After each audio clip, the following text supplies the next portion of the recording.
of start writing about it. But yeah, that's kind of the beginning of kind of how things kind of started, and then how I got into putting it out there, and my kind of inspiration to put the book, to do the book.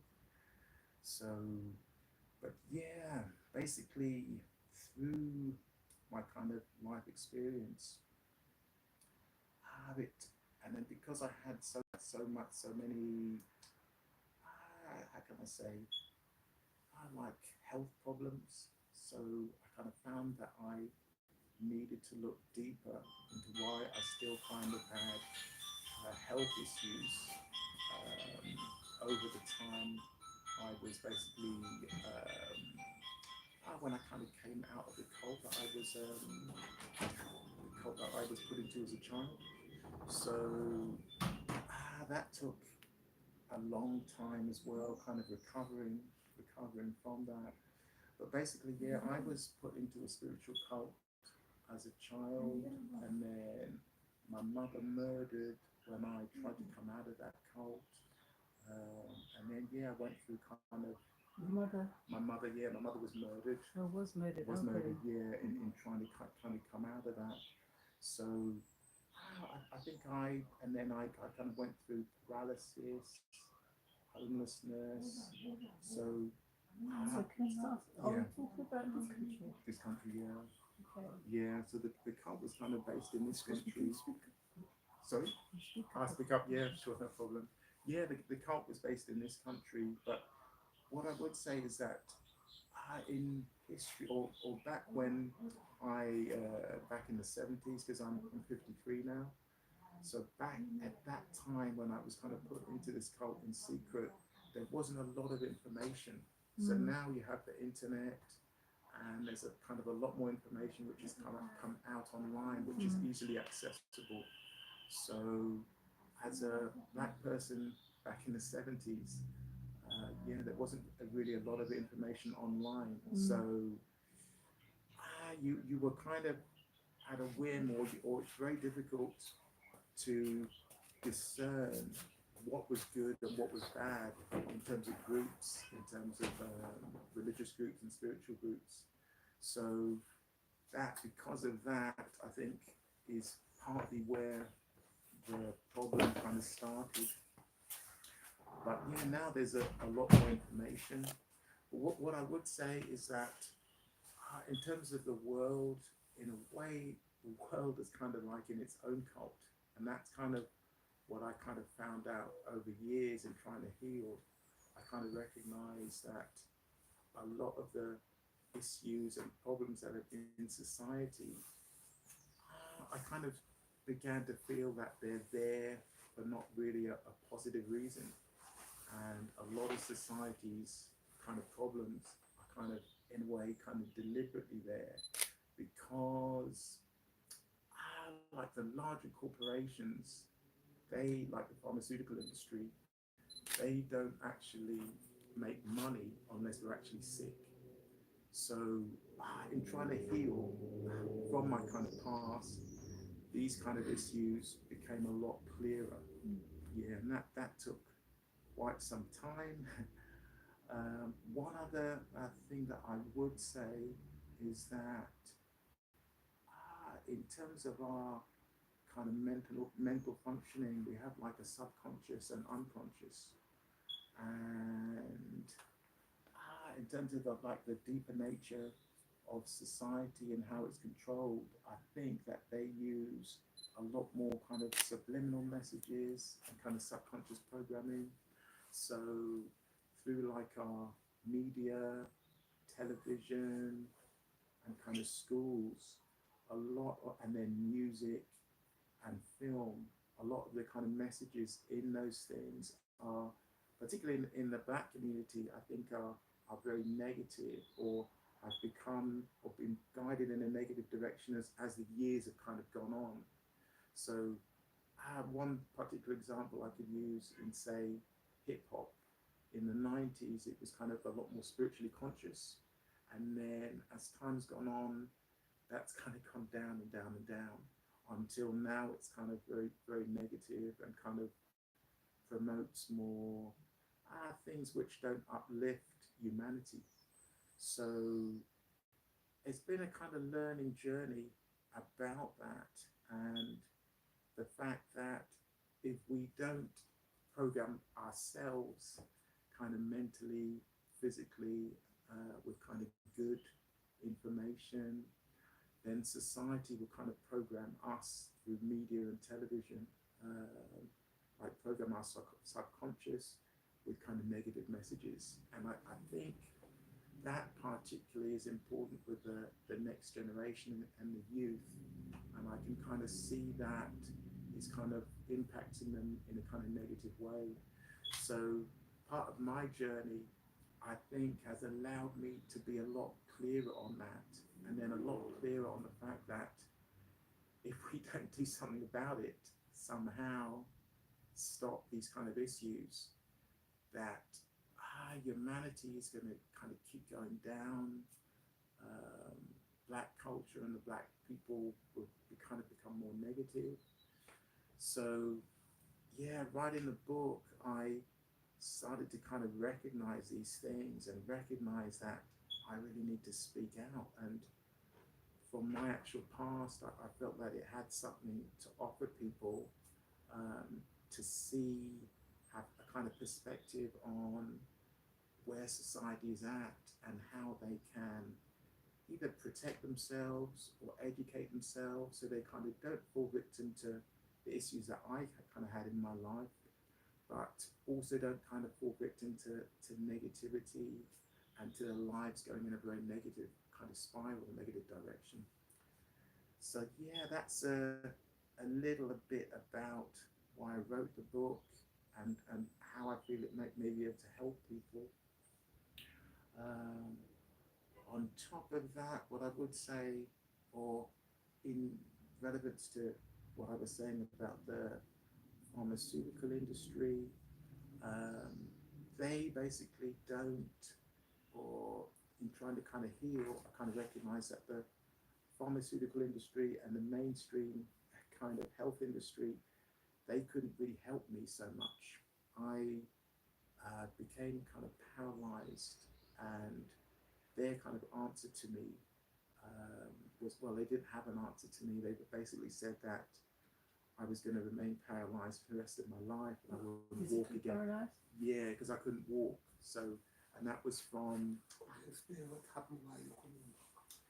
yeah, if I go into the details of that, it's kind of what I've written about in the book about my being brought up in a cult and being brainwashed. And And it's a cult that you were brought up in. Yeah. Is it a cult that your parents or your mother took you into?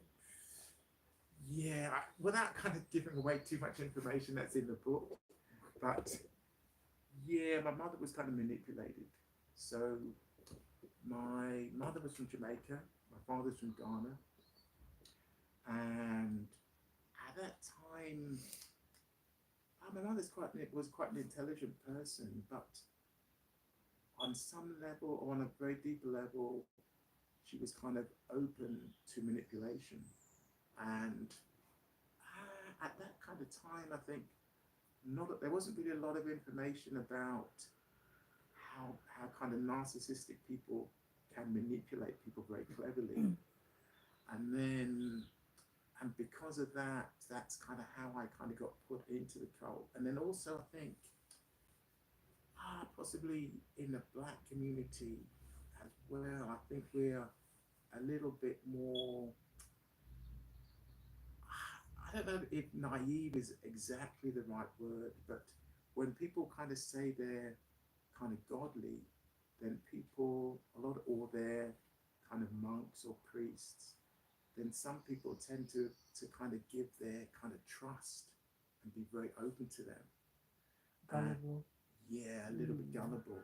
Yeah, and although my mother was kind of a very intelligent person, she was a teacher, on certain levels, the issues around that, religion and spirituality, she was kind of open to manipulation on.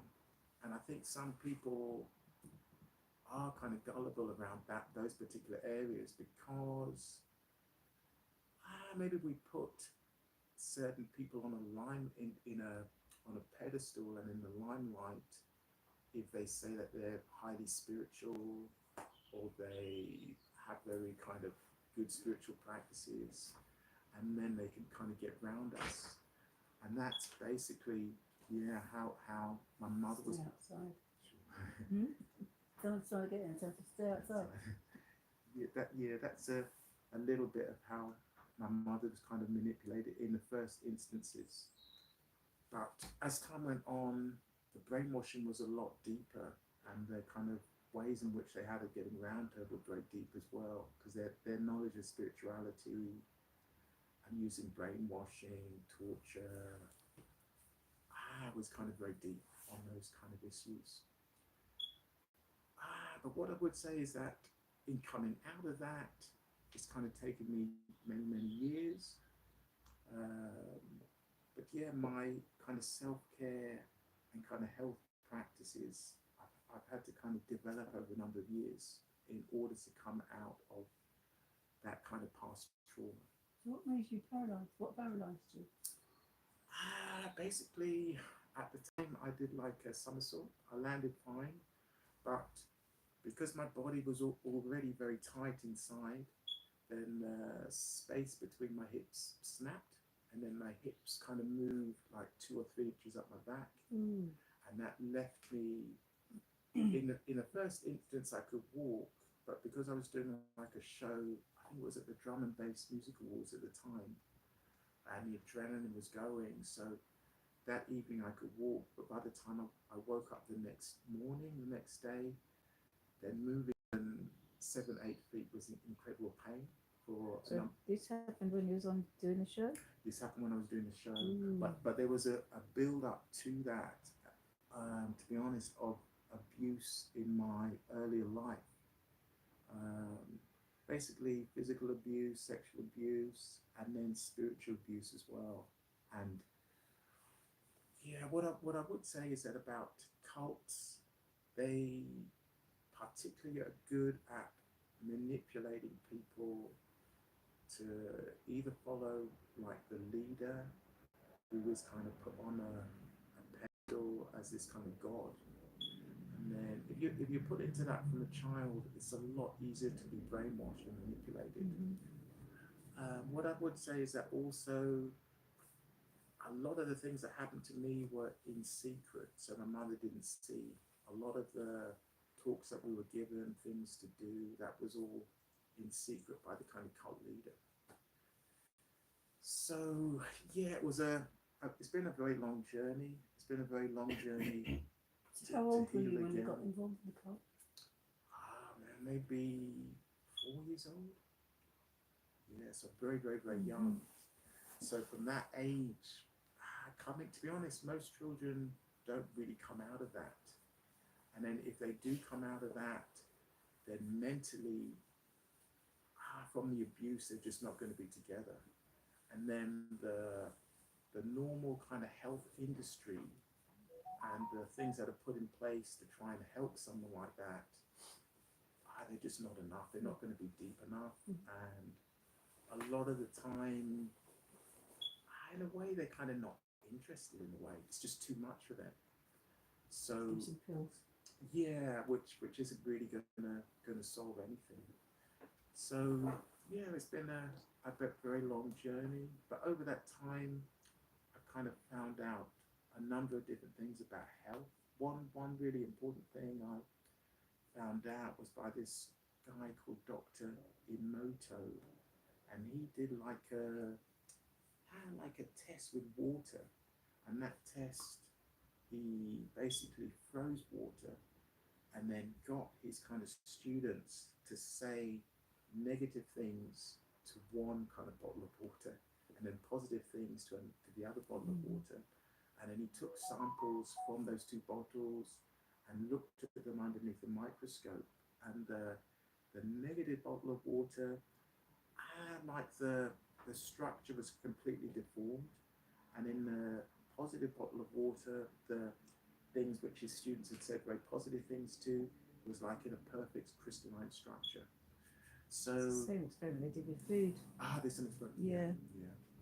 So I've also heard about that as well. I think with plants as well, Mm-hmm. done kind of a Yeah. similar experiment and found that the plant which was talked to in a negative way over weeks, it kind of died, and the other plant kind of grew. So yeah, these types of things have helped me develop a lot more kind of better self-care, better inner dialogue with myself, and those types of things, like having a very good inner dialogue, that will basically allow us to kind of program our own kind of subconscious mind, and then what we'll kind of get back in our daily life, I think, is a lot more positive. And from my life and from healing from my past, that's allowed me to have a lot more like a positive outlook, and to bring a lot more positivity into my daily life, so that I can kind of grow in a positive direction. And without like a good inner dialogue, those things are kind of impossible. And I think through things like media, TV, music, it's so negative, and it kind of promotes having a very negative dialogue, that the next generation can't really grow in a very positive way if they are continuously listening to that and surrounded by that. So yeah, it's my past, or in using my past and writing the book and processing my past, it's allowing me to kind of transmute the past and then develop things, information which I can kind of use to help myself and help other people. So yeah, it's been a very long journey. Why was your mother murdered? To be honest, I don't want to go into too many details of that. Is it in the book? It's in the book. So how old was you then? I was much older. So that age, I think I was around 34. Okay. Yeah, but coming out of that, to be honest, I came out of the cult when I was much younger. But then, What age? maybe 16. But then over that time, being brainwashed from all the things which happened to me, that took, to be honest, up to my mother's murder, and then beyond, in order to kind of recover mentally. So the journey was very, very, very long. I think one very important thing I found out about, or kind of had like a spiritual awakening in 2020, was in the use of my kind of intuition and gut feeling. So one thing which some kind of high level cults do is that through their kind of brainwashing and programming, they get you to kind of negate your own kind of gut feelings and intuition. And then that allows them to have access to you and to control you in any way, shape or form, to what they kind of want to do with you, or what they want you to do to yourself. So yeah, kind of following my intuition and gut feeling, I got kind of a lot better at, and that kind of goes into what people would call being psychic or psychic power, those type of abilities. But to be honest, intuition is really, to be honest, mainly about having a gut feeling and following that. I know that kind of women and mothers particularly are a lot more in tune with having an intuition. Like if they know that, or have a feeling something is wrong with their child, or is going to happen to their child, and that child's thousands of miles away, sometimes they'll just have like an inner knowing that something is wrong and they need to contact them. So the development of that, I think I've got a lot clearer on, and clearer in trying to use that in every element of my life. And to be honest, it's something that I've actually been teaching in schools to young people, because I teach dance, but I was also teaching kind of self-defense for a while, and in that time to kind of young women and girls, and in that time I kind of pointed out that intuition and gut feeling are kind of the first kind of ports of call you have to kind of defending yourself. So if you have like a gut feeling or intuition, whatever it is about the people around you or the people who are coming in close proximity to you, then you should really follow those things, and in order to protect yourself before much more negative things happen. So those types of things I didn't really learn about till I was much older. But having a very good intuition is also, and having a very strong intuition and gut feeling is part of the reason why I kind of came out of the cult in a way. But yeah, it's been a long journey. In terms of other kind of types of self-care, kind of meditation I use, also like training my body, training flexibility and mobility, and then also nutrition, because basically what you eat, if it's kind of junk food, this closes down the actual body, which helps to close down your gut feeling, and actually helps to close down your intuition. So a lot of the fast food which is actually being put out there is actually having a very negative effect on intuition and people's gut feeling and their kind of natural modes of guiding themselves in society and the world. So for me now, when I actually teach dancing or teach self-defense, I kind of point these things out, because it's really important for the next generation, because fast food is pushed so much by society and the people at the top. So not eating it or eating hardly any of it is kind of one of my types of self-care that I kind of use, and eating nutritiously as well. So yeah, that's a little bit about my story and life. Yeah, so if you have any kind of questions, I'll be very willing to answer. I was thinking about, you saying you involved in the cult when you was about 4. Yeah. Came out of it when you was about 16. Yeah. And you was introduced by your parents. Yeah. And obviously in that kind of situation, as a young person, Yeah. you have to go by the rules, by all the people around you. Yeah. So when you came out at 16, or Yeah. when you were able to come out at 16, Yeah. what were you doing in terms of your career? Yeah. At that time I was at school, so I was studying like GCSEs. And to be honest, the cult basically, without telling too much of what's in the book, because the cult basically had their own ideas about the way they wanted you to live your life, what they wanted you to do with your life, and a big part of that was not being successful. So you're not allowed to Not being successful? Yeah, Progress big in part- any way? yeah, be successful in any way, or to be Who's honest, running this cult? Pardon? Who's running this cult? it was run by a Jewish, like kind of Russian Jew. Well, Yeah, and the leader of the cult was actually in India.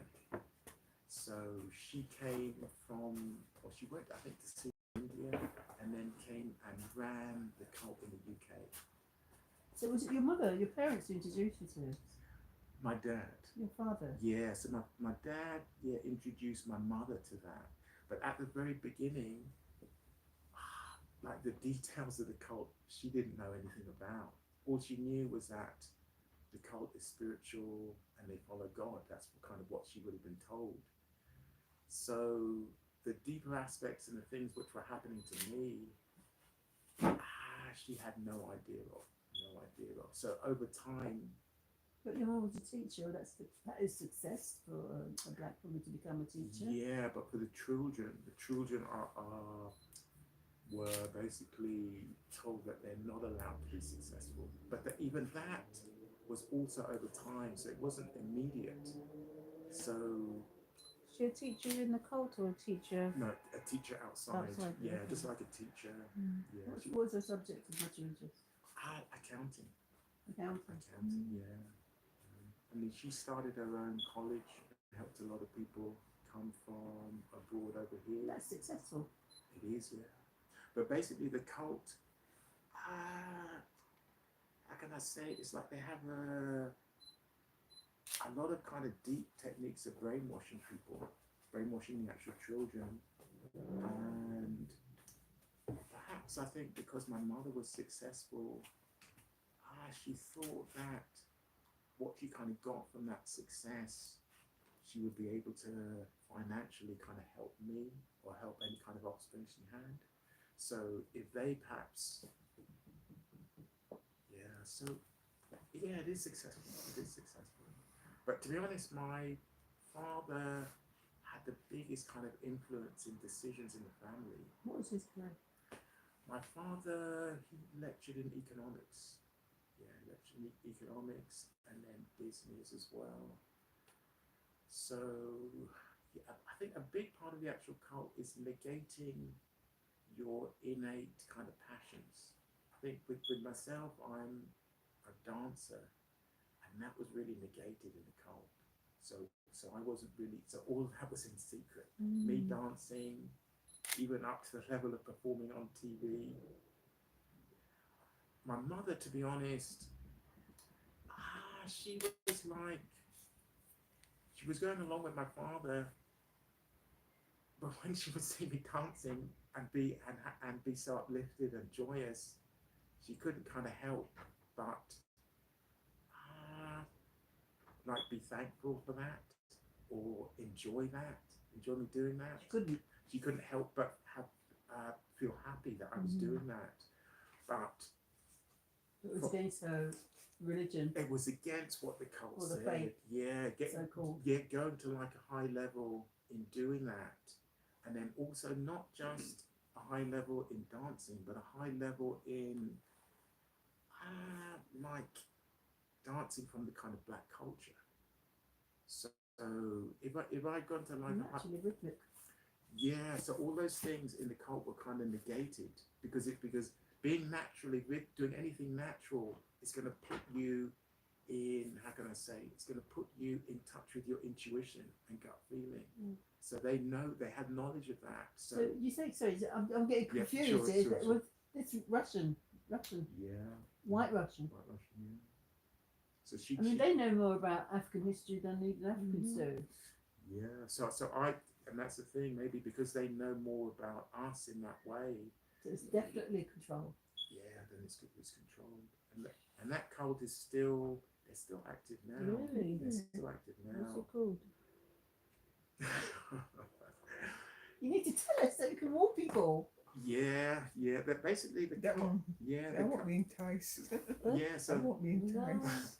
So that actual cult, what I would say is that cult is like a group with inside another group which has split away from the main group. So say you have Islam, then you have another group within inside Islam called Sufism. And Sufism, that's a lot of things that's inside Sufism, they're not even accepted in the Islamic faith. So people who are traditionally Islamic, sometimes they are, sometimes people who are Islamic are open to that, Sufism, and sometimes they're not. But inside Sufism and this kind of group, there was like another sect inside that. So it's all like these a breakaway groups and Yeah. organisations, isn't there? Yeah. There's that person is it Trinidad or Guyana where they followed this man and killed The themselves. suicide. Yeah, the mass suicide. Yeah, I can't remember his name, but But they put him as a Jesus. And they basically, because I think there's going to be infiltrated. I think there's coming to, mash up the cult because it actually goes on an island, isn't it? And basically they drank something. They killed. Children. That's what they poisoned. Yeah. Your mother, as an intelligent woman, didn't she suss what was going on and pull out, did, no matter what her husband said? She did suss, but it's like the sussing didn't happen until, how can I say? That didn't happen until someone tried to commit suicide who was connected to her. and Who was in the cult? Who was yeah, part of the I cult? was a child.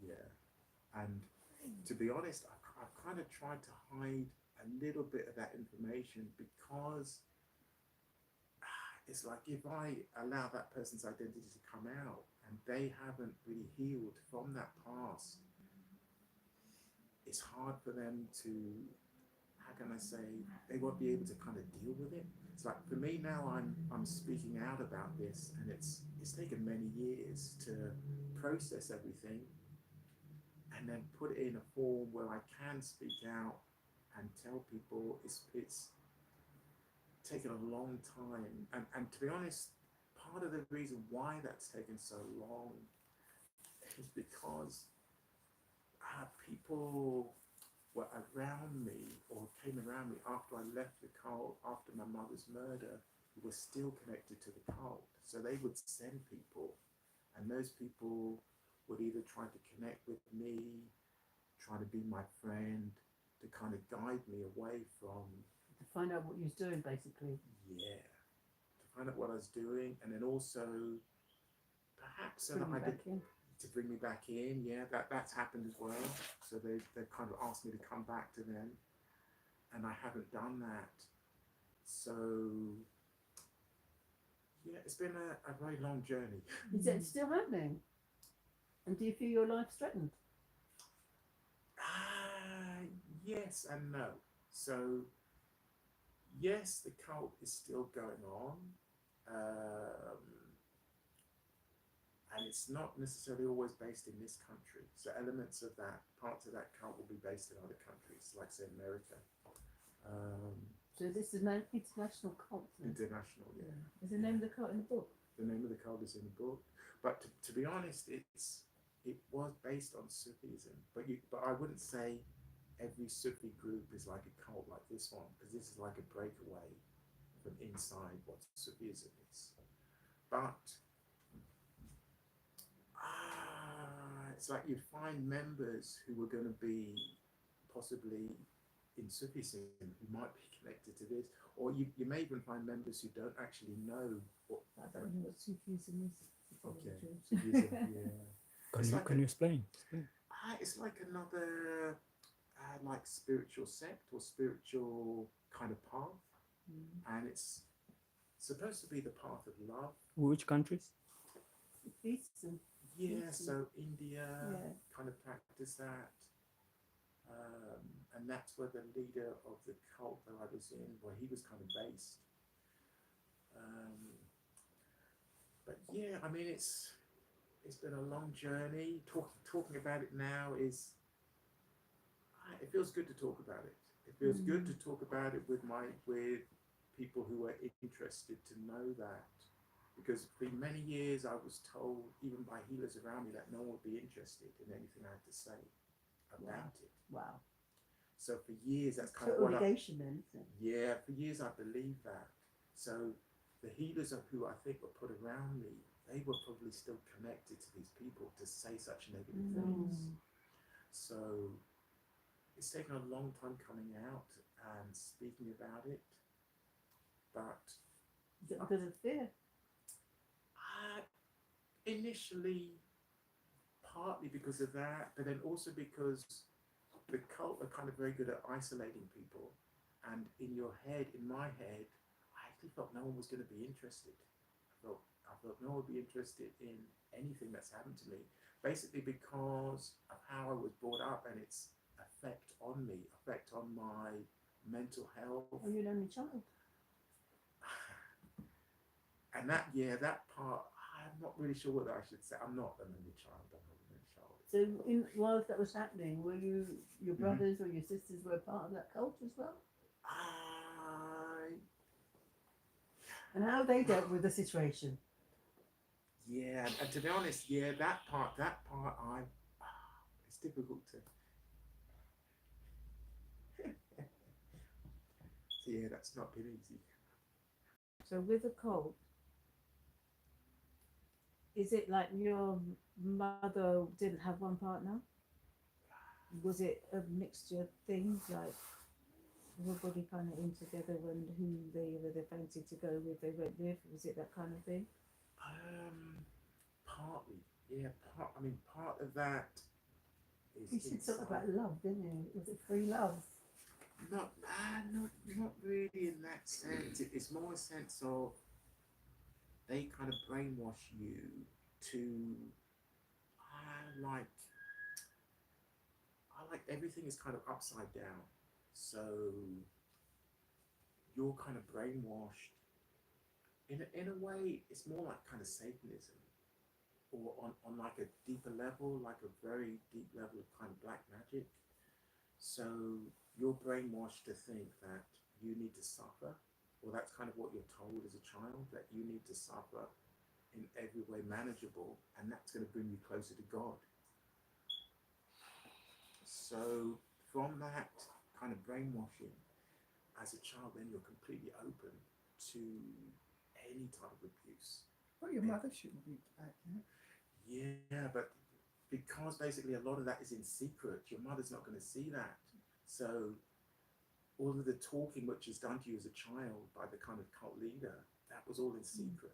So, did you live in a compound, or do you live an ordinary life Outside, and then go? and then be taken to the But cult. how can you But you didn't separate say the nothing, two? though, did you? How can you live an ordinary life and work, Yeah. and then in the evening you go to this? Yeah. I mean, how can Yeah, you? basically because if you're taken into a cult as a child, and you're brainwashed as a child, it's very easy to program you. To And program I'm talking you to, about your mother. You know, she Oh, yeah. But I you suppose know, she goes to work. She because does as all a those mother, things, yeah. she's And then she goes back into. Then she goes into that. Not all the time. So my mother would have gone to see the cult leader not every day, maybe like maybe twice a month, maybe Because sometimes the more. mother Sometimes is like church, but for the child it's worse. yeah, Because I mean, she's not seeing what's happening to the children, yeah, and she's not witnessing or experiencing what's happening to the yeah, child or Yeah. the children. yeah, You're So not it's telling almost her. like the children are being manipulated from the Yeah. parents Yeah. into, it's like as a separate entity for the children, yeah. but the parents are in a different thing, parents are in a thinking so different- it's, they think it's like a church kind of thing, Like a everything's church in okay, the Sunday school. but exactly the like children that. are suffering Yeah, the children are being kind of guided in a negative direction. and And then, abused. yeah, and abused. And then the cult leader is kind of telling the parents or my parents that everything is okay, everything is fine, they're developing fine. But So was you looked after as in a school kind of capacity, like all together there? No. So basically, I live with my mum and dad, Mm-hmm. and just like just like any other family. So I wasn't kind of living in like a On commune campus or way, anything yeah, like that. way. So was it like a Sunday school that all the children attended to kind of thing, or? Yeah, it wasn't really Sunday. It could be any particular day, and then you'd be kind of taken to this kind of group meeting in North London, and then the leader would say these things and those things, and then we'd be taken to individually, or would be sent individually, and then the leader would say certain things to us to do, not to do, Is it ways just to boys? think. Is it just boys?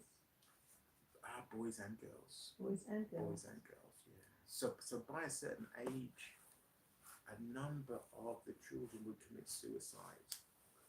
So Is it mainly black? Or is it a mixture? the worst things that seem to happen to people seem to be black people. The Mhm. worst abuse in the cult, yeah. It's in North London, you say? Because there's a lot of Jewish people up this side, isn't there? Yeah. Is it those people? North London. But with Jewish people, you have people who are, I think, like Orthodox, I think. Yeah, and then Orthodox Jews. Orthodox Jews, and then you have people who are not Orthodox Jews. So the leader of this cult was not an Orthodox Jew, in the sense that she didn't wear traditional kind of Jewish. But the woman though, the woman is just George don't get Oh, involved. that's true. It's the men who Yeah. wear. Yeah. Yeah. The women wear ordinary clothes, don't they? Yeah, but they don't get involved in those things. No. It's the Well, we men. don't know about what they get involved in. That's right. But in terms of appearance, Yeah, it's just women. yeah. But the men know, But you see all the face. They got to look beautiful. very identifiable. Mm. Now, the name I'm trying to remember about Diana is Jim Jones. Jim Jones, that's right. And it's Diana. Yeah. And the thing about it is always these white people at White the top man. Yeah. Mm. who brings up people in Yeah. Mhm. and it is cult Yeah, for total destruction. yeah.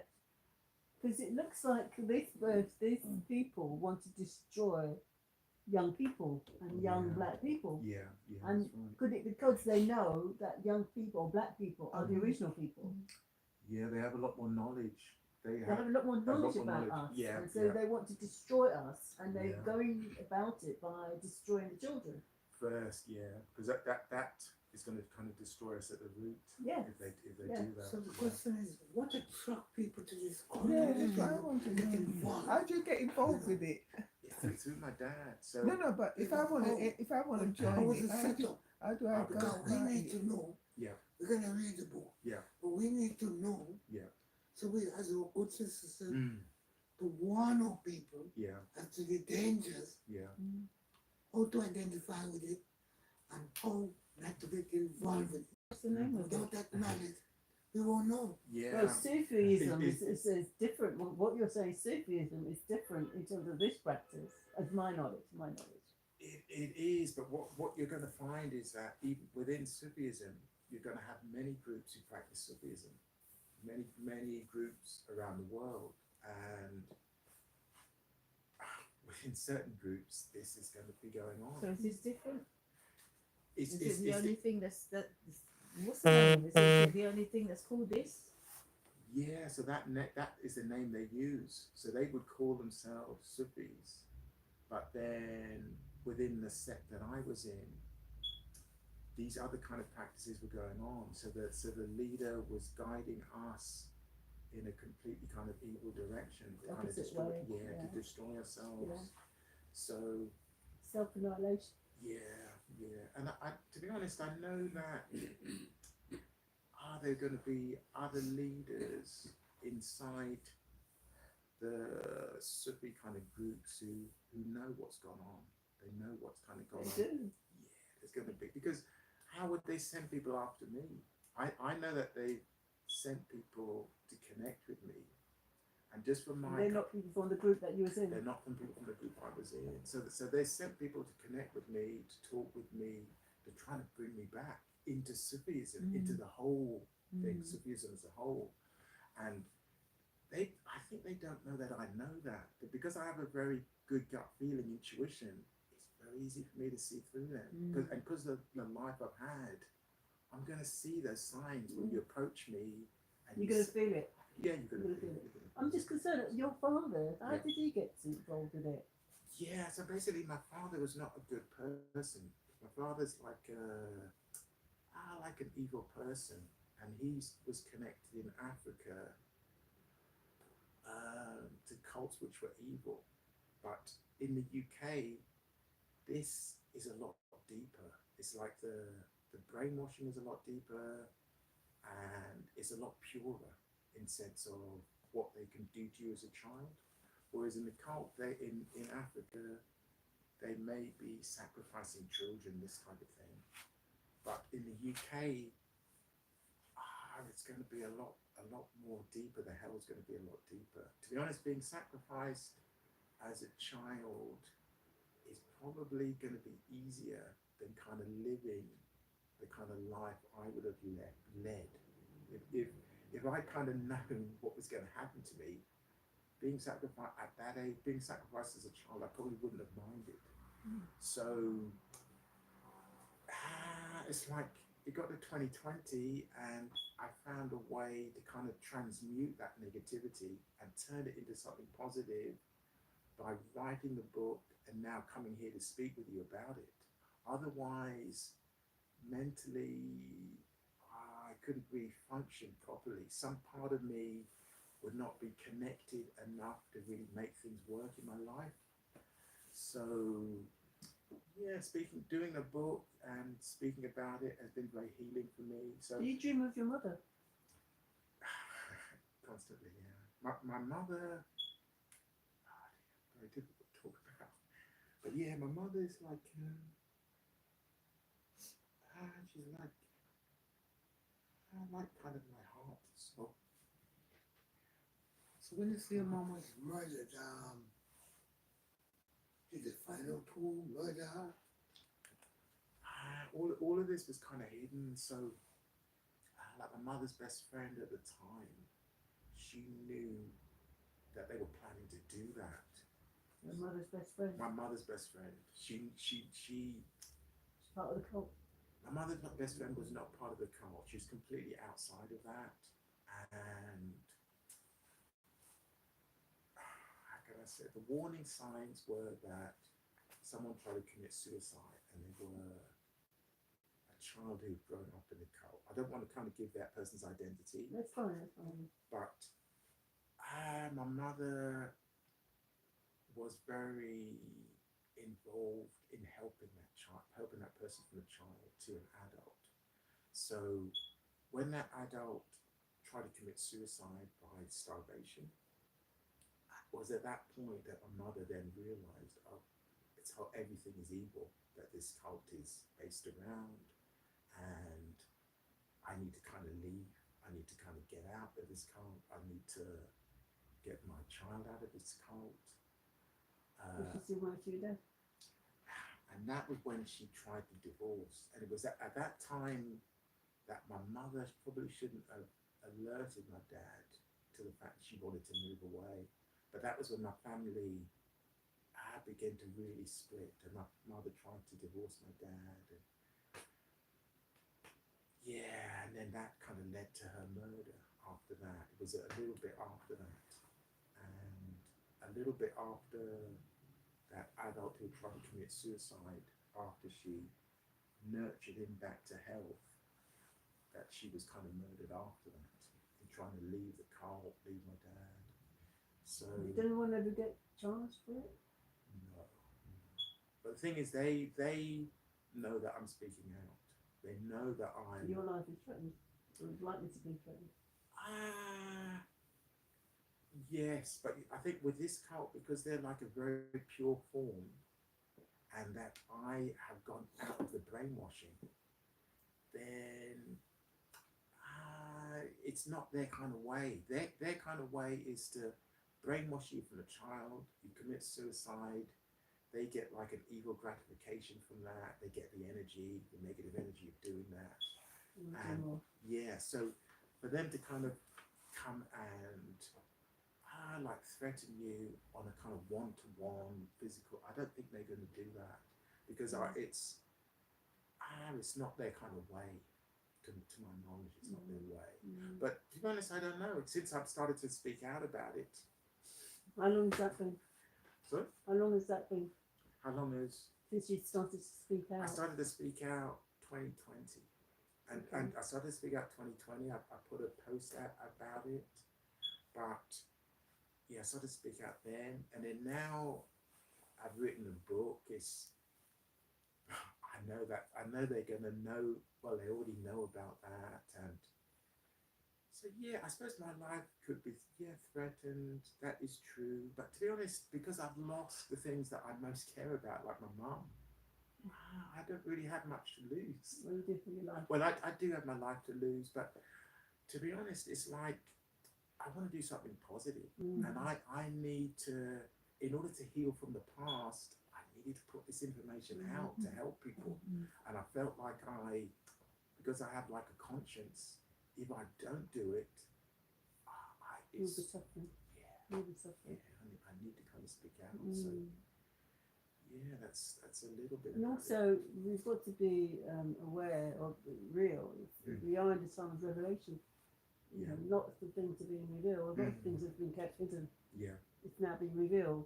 You know, so coming here and listening to you, I'm not surprised of the revelation. Okay. I'm surprised of the detail, Yeah, in terms of what you've actually gone through. Yeah. But as a revelation in Yeah. terms of spiritual practices, I'm not surprised. Okay. Okay.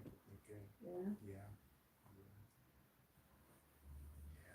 It's a lot. Is your dad? Is your dad to do with the death of your mom? Yeah, he's connected to that and a murder. So, and he's actually dead now. Your dad is dead. He's dead. Yeah. Yeah. How did he die? He died very badly. Very, very, very badly of a certain type of cancer. He Yes. suffered. Yeah, he deeply suffered. He deeply suffered. How could somebody do what he did and not suffer? Do you know what I mean? Yeah. You can't do the cruel things that you do to people Yeah. and expect to get away with it. You know what I mean? Yeah. You do suffer, and I think where we are in terms of the environment that we live in, people are suffering, Yeah, and unfortunately we're caught up with that. But I'm hoping that our spirituality will take us out of Yeah. the hellish stuff. Yeah. Yeah. Yeah. Some, not all of us, but some of us.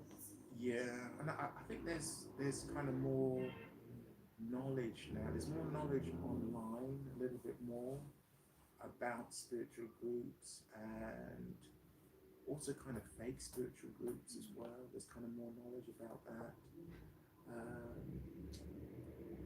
But still, it's not necessarily easy to not necessarily be taken in and manipulated.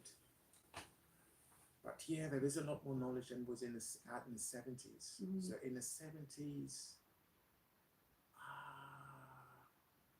very difficult time in that sense. A lot more easy to be manipulated than it is now. So yeah. You've got homelessness on the front of your book, and you've also got New Age cults abuse. Well, you talked about that. Yeah.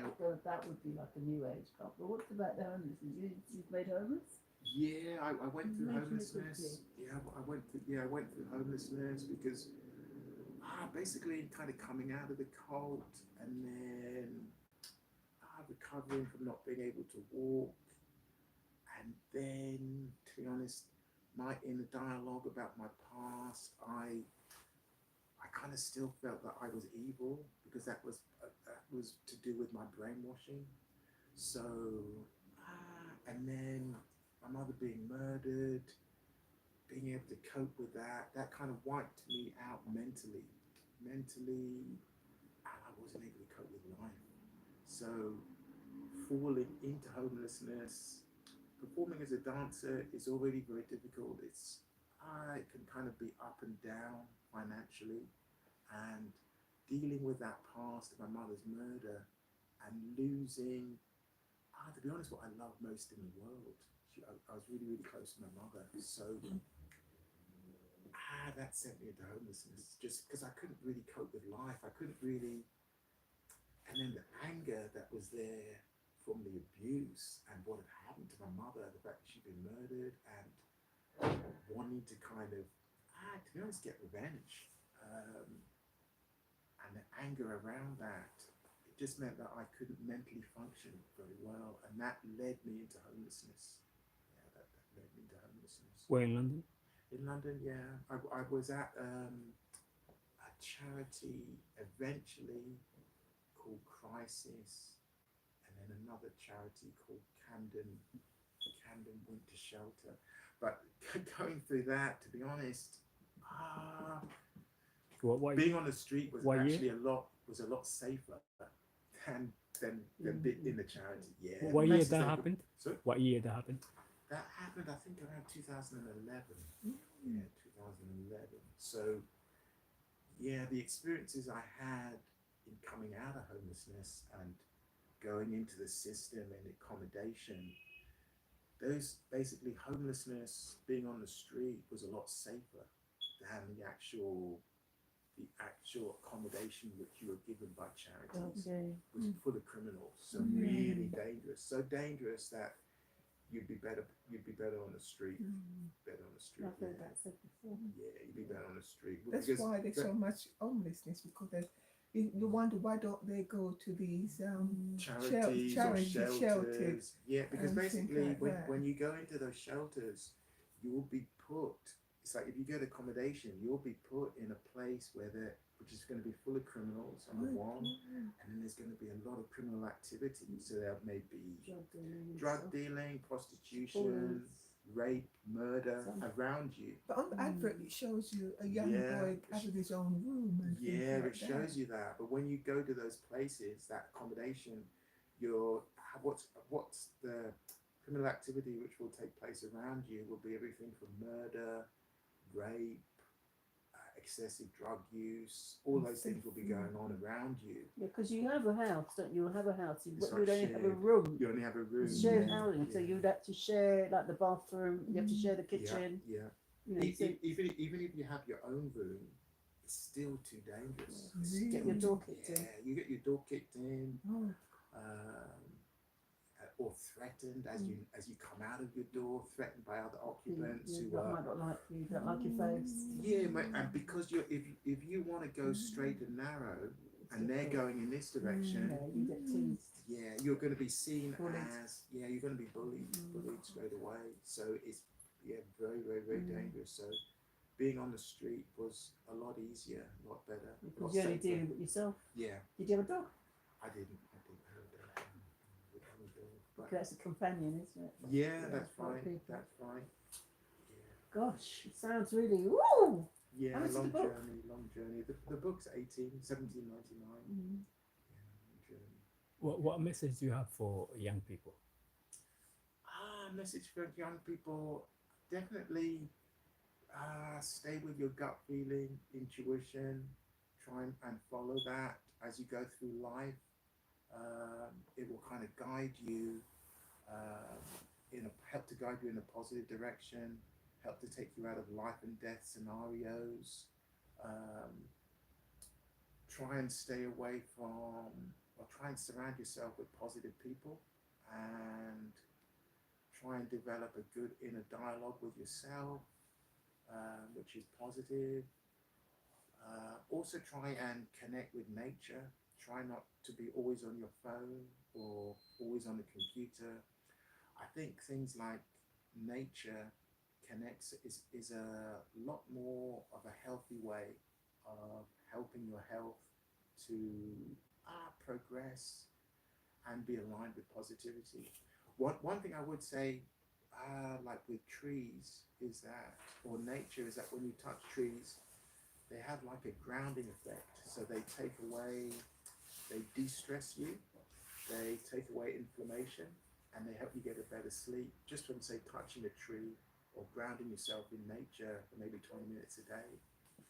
Yeah, so, and then also the positive charge from things like phones and Wi-Fi, that is actually destroying the body on a certain level. So when you connect with nature, you ground yourself in nature, it kind of has a positive effect on you and stops that. So I definitely say connect with nature more. Try and not be online all the time. And also connect with other positive people. Connect with other humans on a day-to-day level instead of in front of a computer screen. But yeah, those are some of the things I'd say. Mm-hmm.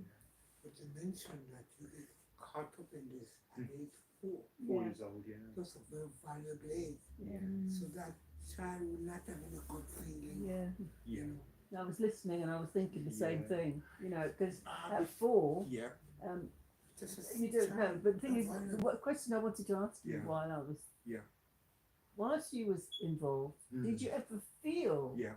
that all the time. it's not right for you? All the time. So from 4 years old, Okay. I had like gut feelings and intuition, dreams, nightmares, just constantly. That it wasn't right. Yeah, constantly. Everything I was being told. I was constantly having dreams and intuition that it's all wrong. Yeah.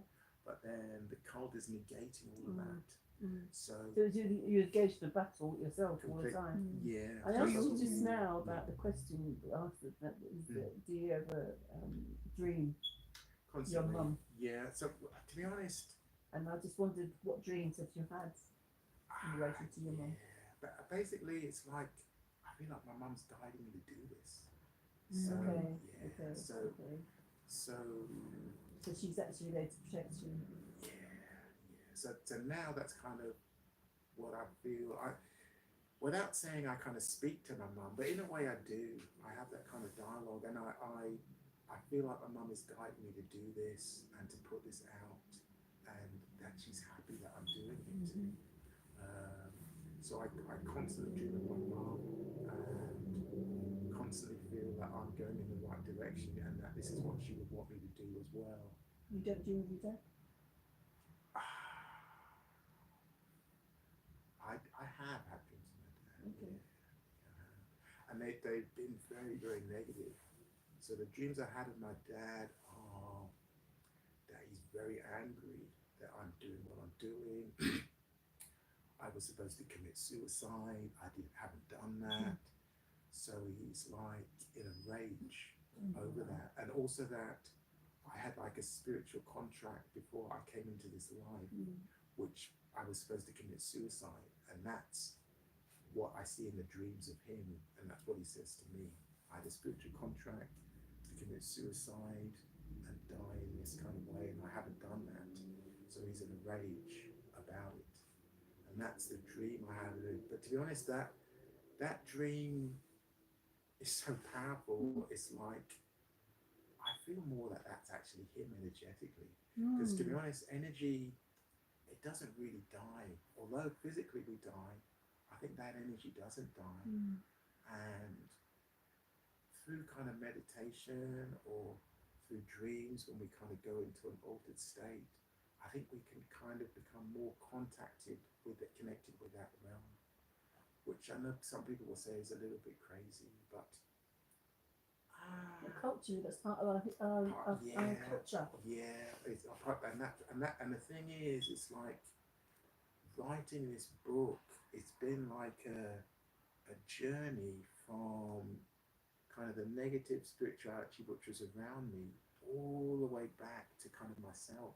Your true self. Yeah, my true self. So having that kind of dreams of my mother and that kind of energetic connection that I feel now, being in tune with her, I feel like that's almost, to be honest, like what people call African spirituality, although I haven't really studied African spirituality. It's inborn. Yeah, It's so universal. yeah, so that has kind of come out of me, and in that coming out of me, it meant that I had to break away from the people who still wanted to negate that, which are lots of people. So even so-called healers around me, they wanted to stop all of that, probably because they maybe had connections with a cult, or I don't want to see kind of black people rise, or maybe they don't want to see anyone rise. Some people are negative minded, but yeah. So it's been a journey in a way back to, how can I say, like venerating my ancestors in sense of starting at the beginning of that, which would be my mum. Do you know which area in Jamaica your mum came from? Yeah, my mum came from Port Antonio. Yeah, Port Antonio in Jamaica. I went there once when I was 5. She took me there once. Okay. But my actual family on that side, my Jamaican side of my family, there was like a split because my mum married an African guy. And there was sometimes, Jamaicans and Africans, there's this kind of split between us. Well, you're told you're not African. Yeah, all this, all Like that, rubbish. all this type of thing. But people not to know because that's what they were told. Yeah, And to, you keep your distance. Yeah. Don't you? But then also with my Jamaican side of my family, I wasn't really allowed to be in close connection with them because of my dad. And then I think also a big part of that was the cult would have had less control of me if I was too connected with my Jamaican side, my mother's side. Yeah. What about now? Now I do, but it's been very difficult because speaking out now, some of my family, I think, it's too much for them. They can't quite. Some of them perhaps are a little bit ashamed. I mean, to be honest, there are a lot of things which when you start to speak out about this type of thing, which you start to realize you're going to experience, which you may not have thought you were going to experience before you wrote the book. And now in speaking out about it, I think they can't really handle a lot of it. They can't really handle me talking about this book, talking about the depth of what's happened to me. They have issues around that. Have they read the book? So it's been quite a lonely journey, and to be honest, I think, how can I say, it's like, I think the cult that I was in, they didn't expect me to come this far. You've been battling. Yeah, and expect me to come out by myself, do this by myself. You're No strong. family You're a support. strong man. Yeah, they didn't expect me to do that. But you don't have brothers and sisters. Yeah, but I don't really want to talk too much about them. I don't want to. Yeah, but how many do you have, brother? I'd rather not say that. Okay. Yeah, I'd rather not say that. Because basically, most of the children or the people who were in it from children and abused, when they've kind of got to adulthood, they haven't been usually mentally together like myself to come out and like speak out, and I take on like the negativity of people saying, "Oh, you're lying, or you're doing this," or so. In a sense, I'd rather not. Did your mother have more than one child? She did, Do you see some of these children now? I don't. No. I mean, some of them committed suicide, so yeah, I don't. So how do you feel about yourself, your particular where you are now in terms of going forward? Because basically, you apart from the individuals that you've met, who've spoken with, who can actually align with your experience, you know, the spiritual journey is not an easy one. No. For anyone. Yeah. You know, and to be caught up in a cult, because I was linking racism. With some similar. Because as a child, you're exposed to racist practices. And it's not until you get to a certain age that you begin to ask questions. But why? In terms of why do white people have more than black people? You know, and that's a start in terms of your journey of that's trying to find out how this thing of racism was actually established. But who I was before that. So that's been my part of my journey. Because I was exposed to racism at birth, like a lot of people in the Caribbean. That's right. But coming here and going through the experiences that I've gone through, I've learned a lot more about myself, my roots, my culture, my people, and the history of what has happened to us, and what I feel I need to do to stand above all that crap. Do you understand? I say crap, but it's a lot more than that. It's how the religion, the education, the food, you know, everything has, you know, created you. And you've got to get yourself, it's like, you know, it's rings have been pulled around you, you've got to get out of it. To pull out of that. And when you come out of it, then you're still with the people around you who were, you know, supporting you. You know what I mean? Keeping you in that bubble. State. And now you're out of it. Well, how do you live your life? How do you go forward? Spiritually, you have a strength. But there will be people around you who will be pulling you down, pulling you back, rejecting you, and all of that. How are you going to go forward? And to be honest, I think writing the book is the start. Speaking out is kind of been the start. I mean, going forward, I'm trying to be as positive as I can, and then kind of use my time to do things which are positive and uplifting for myself and other people. So at the moment, I'm teaching dance. I'm also performing when I can as well, and then I'm studying spirituality and studying kind of African spirituality. To be honest, studying all kind of spirituality, but trying to I feel like I've kind of come back to my kind of roots and who I am kind of spiritually, which is in kind of venerating my mother, to be honest, and her kind of positivity and trying to do positive things to uplift myself and uplift others. So that is kind of my foundation of what I want to do. So how am I doing that? At the moment, I'm also teaching flexibility and mobility for health and longevity. And then I'm teaching that along with meditation.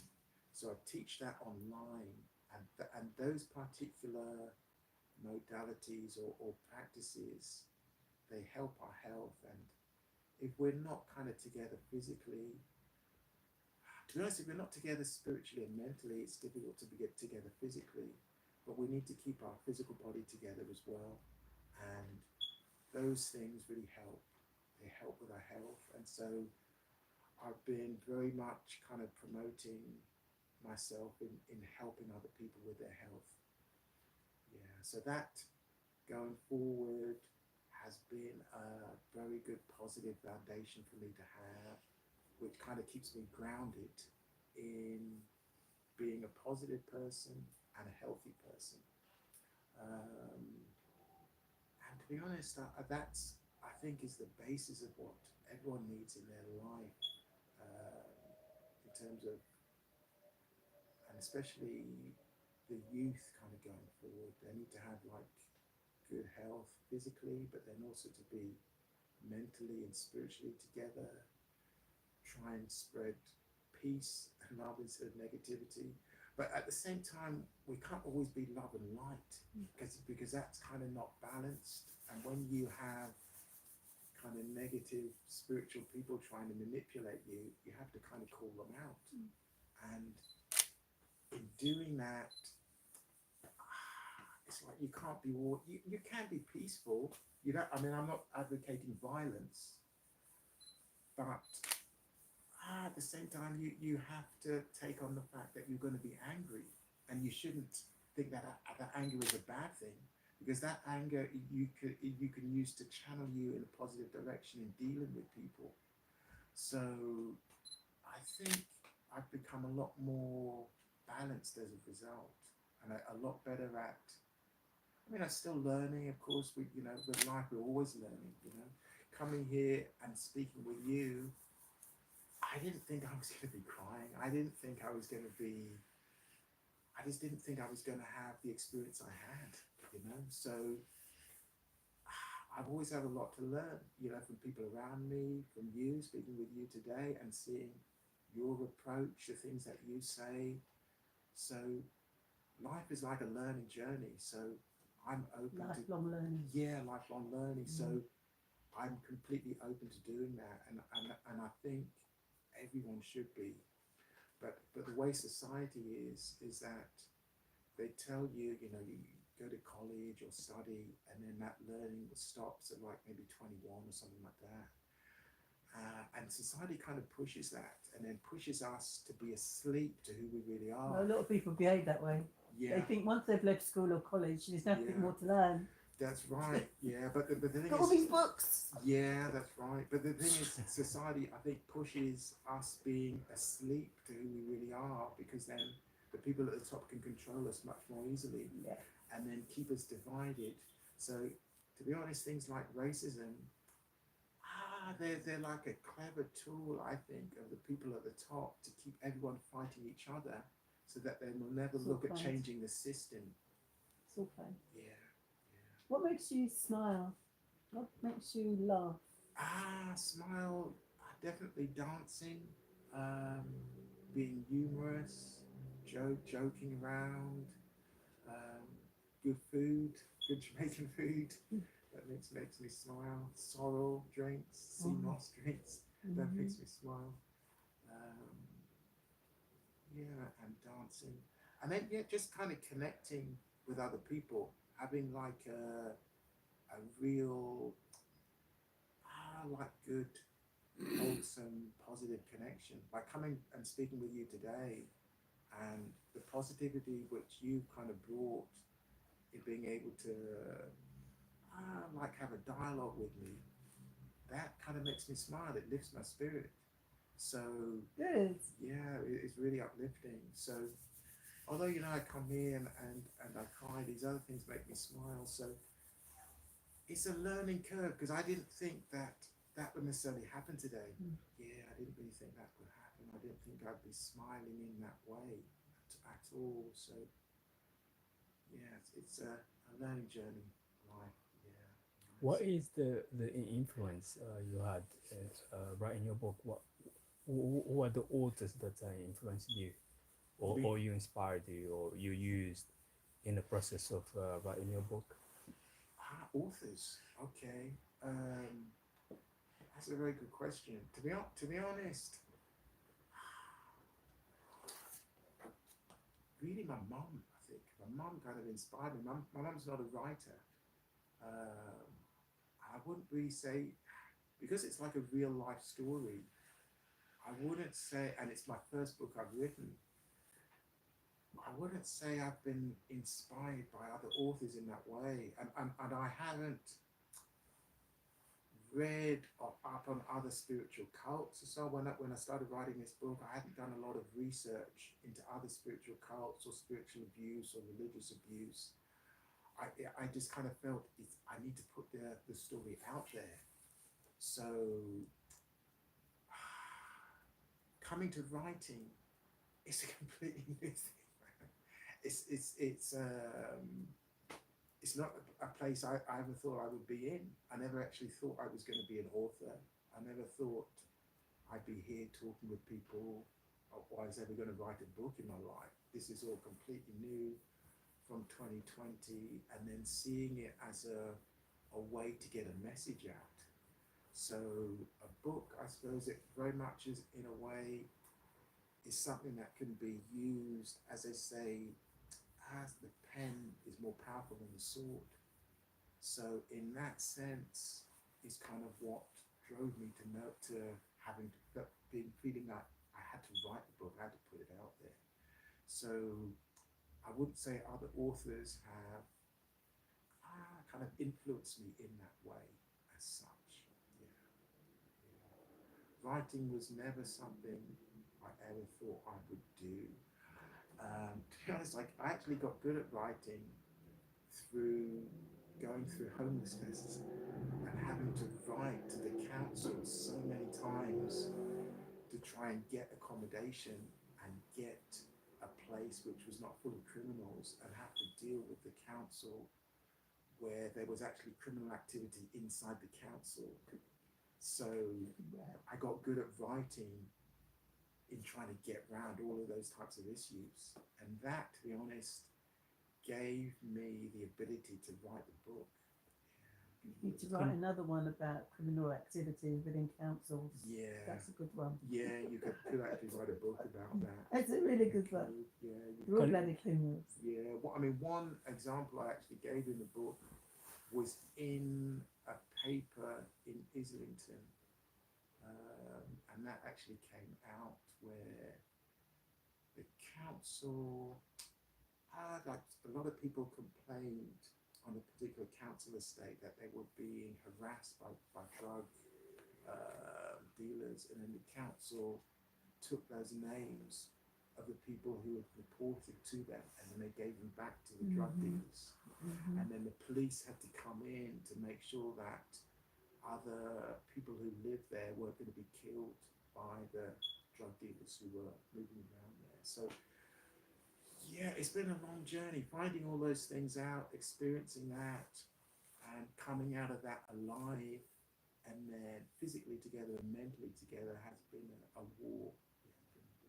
One thing I wanted to ask you, was there any sexual interference with you as a child going to those cults? Yeah, of course, there was, and to be honest, I'm not really very confident in talking about that. Yeah, that is like, someone actually asked me that about a week or two ago. They asked me, said, "Oh, you've written this book, and what was the sexual experiences that happened?" And then, at that point, I do talk about some of that in the book, but then, I recognised I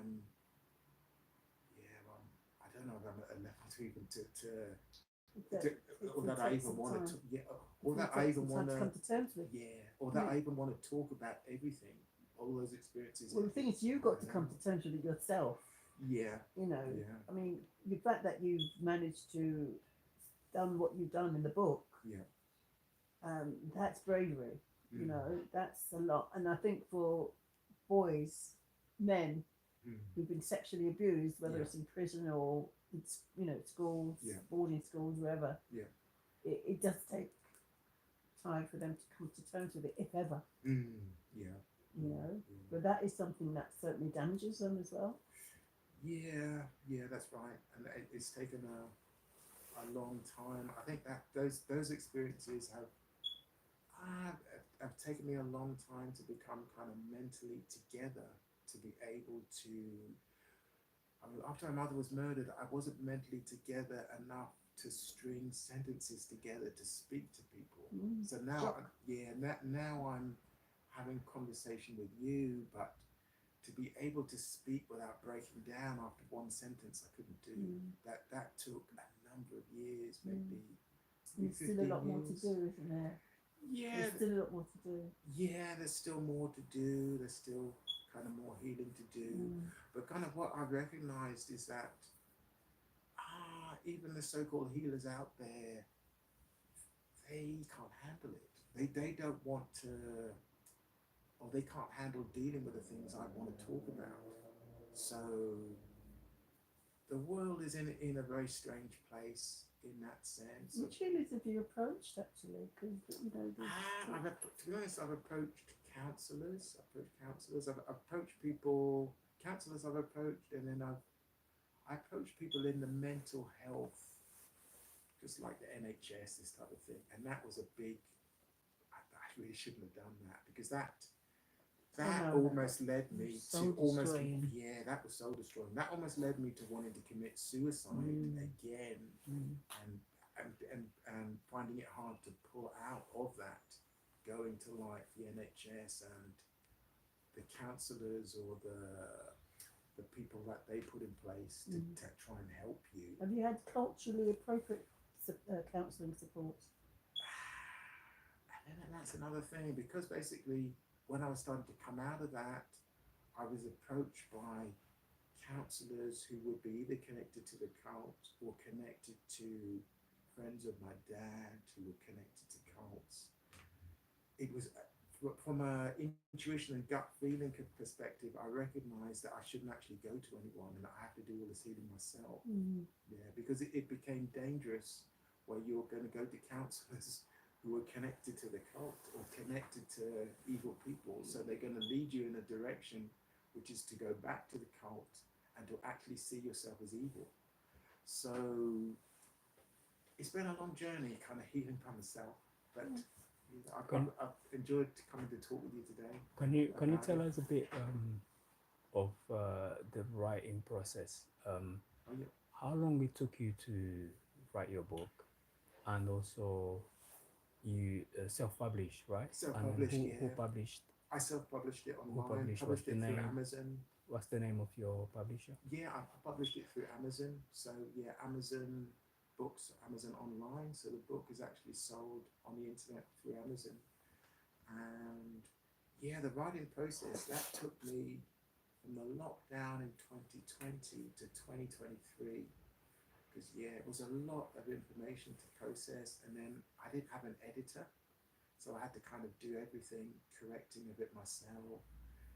And yeah, it took me quite a long time. I was hoping to get it actually done by about 2021, but going through and processing all the past, that took years. That was healing. Yeah, it was healing. You had to do that before you could put it down. Yeah, and it's allowed me to go on that kind of healing journey and go through that kind of healing process. And that it's uplifted me, and it's given me a lot more of a positive outlook. So I can come and speak with you now and feel positive about it. Whereas before I wrote the book,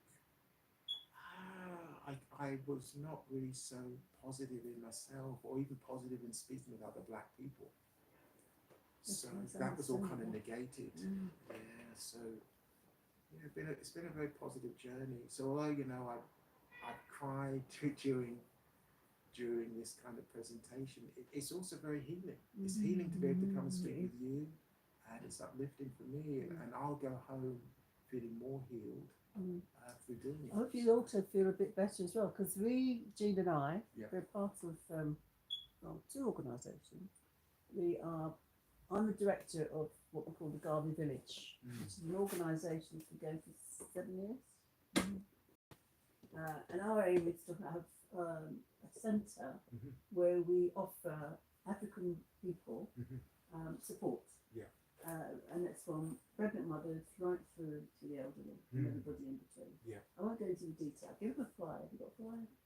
I've got a leaflet. One of the things that we do on a fortnightly basis is to offer counselling support to our community. And this will carry on when we have our building. But we felt that there was a lot of people who were experiencing a lot of pain, a lot of trauma that we've gone through. Not necessarily what you've particularly gone through, but our own journey, our journey as an individual human being, trying to come to terms with all the negativity and all the toxicity that we've been exposed to as African people, from the motherland to the Caribbean to here and everywhere.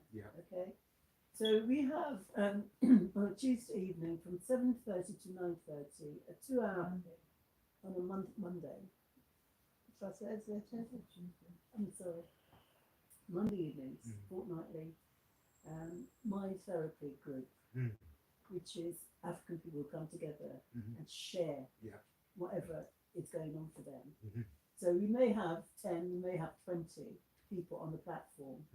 So it depends who wants to speak. And the people who are listening can either offer advice, ask questions to help them. Offload. But the idea is to have a confidential setting for people, because one of the agreement is that what's discussed there stays there. So people come and they offload, or they talk about what they're going on at work, in their home, in their whatever. And so that's an offer that we give to our council. Now, one of the people who's in partnership with the CEO of this organisation, who they offer counselling support on an individual basis. So from the group session, if you wanted to have a one-to-one, you can actually contact this organisation for your own counselling support. And so, you can have at no cost, is it? It's no cost. And for X number of weeks, and if you want to go on longer, then you negotiate an extra time, whatever. But this is something I think would be a benefit. That's very kind of you. Thanks so much. That's you. That's really nice. Thanks so much. Sorry. This is part of the organisation that I'm a director of. And the other organisation is the Artisan African Culture Market, which is this lady here, and that's been going for 10 years. So she, out of the African Culture Market, which she used to facilitate, she used to provide on a monthly basis.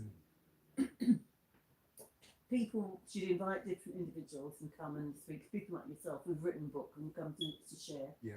One of them was Sankofa, who's written books on Africa, being a Rastafarian, etc. And his launch was at Auntie Jean's African Culture Market. So Mokonnen, that's right. So different people come and share.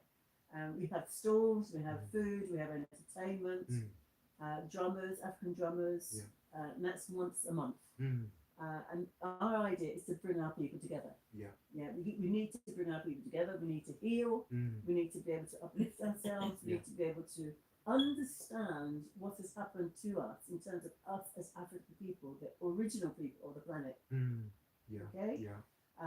And notwithstanding all that you've gone through, various cults, because there are various cults around, and people get seduced by different things. So, evil is alongside good, it's the duality of life. However, it's an opportunity, as I said, for us to come together and to share and support each other Oh, the that's best nice. way we can. So Very kind of you. the last market was last Sunday. Mm. Did we have? And we have someone talking about health. Mm. And the next one's going to be on the 20th, I think. 20th of April. Okay. And I've got one of those. It's going to be a presentation. Yes. Both of them. If you give us In the box. Oh, you're talking about pie. And on the Wally. Well, is a different event. Yeah. Celebrating Malcolm X. So we've got 2 events coming up. Mm. The next one is the African Culture Market is on this date. You got some of these people? Can I get one of you? Yes. This one is on King Pie. I've never heard of King Pie. I don't know if you've heard of King Pie. I have. From You have. Yeah. So what happens at our African Culture Market? We have a group of people called Revolutionary Minds. They're poets. Yeah. No, Garden Village Poets. Sorry. The Revolutionary Minds is the section that they use. Okay, so that's the Garden Village Poets. We have a group of poets who are under the Garden Village banner. Yeah. And they come. What they do is they identify an ancestor, a hero, a shiro, a warrior from our culture, from our people. Yeah. They study them for a month, Mm.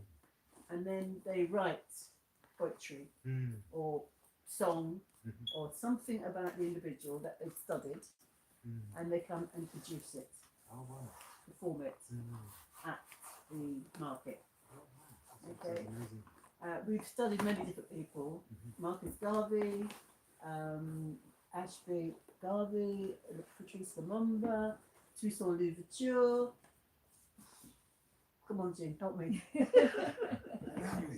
A long list of people. Yeah. And it's another way of educating our people about our ancestors and the people who have actually worked to bring us to where we are today in terms of opposing oppression. Ah, it's very kind of you. What one thing I would actually say is that the last thing that happened to me in just before I wrote the book and coming out and speaking out, I was that the healers who were around me actually tried to say that my connecting with my ancestors or having dreams of my mum and feeling that I was energetically connected to her and that she was kind of pushing me to do this, they tried to say that that was all mad.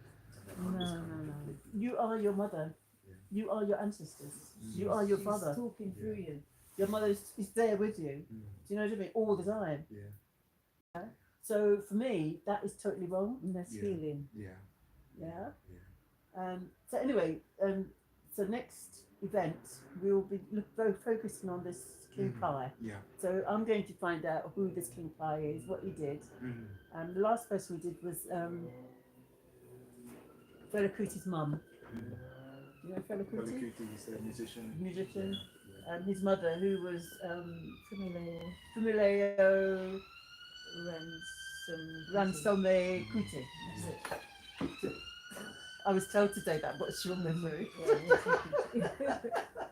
Oh, my age, I'm not surprised. Anyway, that's the next person that we're going to be studying.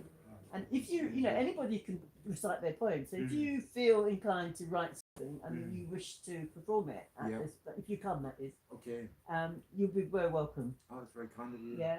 And on Jean and I, again, being part of an organisation, because trying to do things, trying to move people forward, you can't do it on our own. We have got to collaborate with others. Yeah. Which Pepperkind will be doing for many, many years. So we're collaborating with a group of people, and the list of people is on the back here, to celebrate the centenary of birth of Omawale Malcolm X. Yeah, which is going to be on the 17th of May. Alongside that, we'll be also be celebrating Vance Bannon and Patrice Lumumba. Yeah, because they'd also be their centenary. They were born in the same year. Okay. So if you've got time and you'd like to come to that, that would be wonderful. It's going to be held in South West London Okay. at a school. Mhm. We're hiring a school for the day. Mhm. And there'll be stalls and food and entertainment. And on the back you'll see who's Oh, going that's to be great. involved. Whether Thanks so the much. conductor will be involved. You'll probably do it. Your school, probably. Have you contacted Thanks a you? lot. If you need a For the stall. 17th. Mm. So sister, the guy's daughter. Oh, Mm. okay, fine, lovely. Well, thanks Yeah, thanks so much for coming. Thanks so much for listening to me. I want a copy of your book as well. Oh, that's big kind of You you. take book card. Then we can Do a card. Over. so my brother Lovely to Blema, meet you all. Yeah, thank you. So you're just doing the final words. you writing the book Papa is doing the closing remarks. Okay. as part of the healing journey. Mhm. And you make a good start. Mhm. It's a good start. And you come in to share with us. Unfortunately, not many of us have showed up. Quality. We were here, really admiring what I can say that you've come through. And you can see Yeah. Thanks a lot. this is your Thanks. Yeah. Thanks so much. Well done. Thank you. Thank you, and thanks very much for coming and speaking with me and taking the time to listen to what I had to say. It's been very healing for me, and I've really kind of enjoyed listening to you and taking in your kind of positive energy. It's been really helpful, very healing for me. So thanks very much. Embrace the dreams that your mum is sending you. Yeah, that's And very good take advice. heed and try and remember Yeah, I try to do that because every she's night. guiding you. Yeah, And constantly she's try there to do that. basically saying that she's there with you. If you have a lot of dreams of her, she's saying, I'm Yeah. here with you. I'm here for you. Yeah, and You can speak to her as well. So don't feel no way that you're going mad or anything. You can speak Yeah. to her and light a candle. I actually do that. Yeah. I try and do that daily, and I actually talk about that in the book. Yeah. Yeah. Good. Yeah. May your healing progress, you know. Oh Yes. yeah, thanks so much. That's a lot. Bless Have you all. got a family? No, my family are very divided. So the Jamaican side of my family don't really speak to me. They actually see this kind of side as demonic. So they see the idea Are that they still you're, very much in the church? yeah, very much. Finds Yeah. it. So the idea that you'd speak to your mum, or that your mum would guide you energetically, and that you'd intuitively feel you're going in the right direction to write this book from her energy, they would say is kind of demonic. So that's and then the African side of my family is mostly evil. So that's I just stopped speaking to at all. And to be honest, my mum always kind of knew that. So there was always like this war if any kind of African person from my father's side of the family came to the house. But the Jamaican side is they're quite private and secretive. And you're putting stuff into a book, it reveals, and basically it reveals things that they don't want to know or look at or know that's actually happened. This doesn't happen to my family, so you know, nothing to do with it, because they don't want anybody else to know what's happened in their family, even though it's not directly them, but she's a Shame. member of the family. It's shame. Yeah, very much. I feel like you're Kind right. of proud people. Yeah, very much. But also, I think with Jamaican people, what I've noticed myself is that one or two of my relatives, they have past trauma that they actually don't want to deal with from childhood and from sometimes the experience of going through kind of racism was on a much deeper level in the 60s, 70s. Back then, there were like hundreds of children who would have been murdered in South Africa. I think just for protesting. Yeah. So Soweto. yeah. That's just one case. Yeah, so they have trauma from They're still that angry time. about that, but they need to release that anger. Yeah, Because I went through that. Yeah. I grew up with that. Do you know Yeah. what I mean? I Yeah. came here to England. I was 9 years of age, yeah, and I've grown up here. yeah. Yeah. Yeah. But I've got to know, I think, Mhm. myself. Yeah. Because really, at the end of the day, You yourself, have to know is yourself. what's important. That's right. Yeah. That's right. Know yourself. My father and my mother, they created me, but they've lived their life in That's terms right. of what they were able to do Mm. when they were, well, when my mother's still alive, but Yeah. when my father was here, he came here, my mum didn't come here. Mm. So people do what they need to do, Yeah. but because you You can got your find house, it. I and got can't your car, you got your money, it doesn't mean that you Yeah, have I'm to do. tired. You Yeah. can't find it. Yeah. What Those you things need? haven't necessarily been fulfilled. What do you need? Yeah. Tired. I And a lot can't. of people actually using that Mhm. as a Oh, facade which one? to Tough say on. How'd you that call it? I've got, you know, and I'm Keep alright. going. Yeah. Yeah, but they're not. They're not. See, Yeah. disappear. Yeah, that's right. No, no. Hold on, which one? You can only be true to yourself at the end of the day, and other people, they may not accept it. Well, it's, you know, they Yeah. need to be true to themselves. Yeah. Yeah. That's right. That. Swan Security. That. Well, thanks This again one? for coming. No, Thank you is for that- inviting You me. need to sign my book, Yeah. please. I'll Autograph. definitely do that. Yeah. Do that. And mine. Yeah, sure. I actually did a show which was a little bit about my life Oh, maybe experience. delete with it. dance No, and man, it's not film. deleted. Okay, maybe come to the market and do Yeah, maybe. and do the performance. Maybe. Is the hips okay? You all right there?